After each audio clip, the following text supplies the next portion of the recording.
Пока ты спишь, время идет. Пока ты ешь, время идет.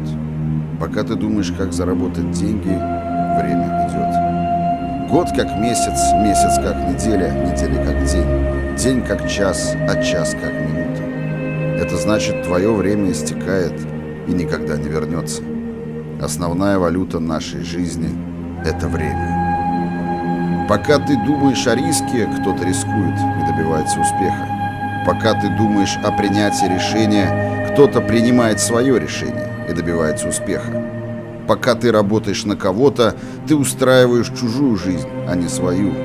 Пока ты читаешь бесполезное, кто-то читает полезное и растет. Пока ты занимаешься бесполезными делами, кто-то занимается полезными. Каждый день тебя могут разочаровывать некоторые люди. Забудь о них. Не принимай близко к сердцу. Оно фокусируется на этом и не дает тебе думать о полезных вещах. Каждый день у тебя может быть новая проблема. Будь сильным. Каждый день тебя может посещать мысль о больших деньгах. Не запрещай себе этого.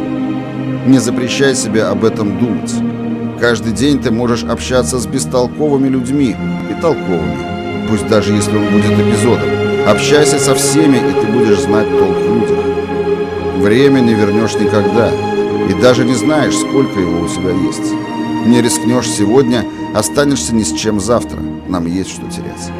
А каждый новый день может принести тебе то, что может изменить твою жизнь к лучшему.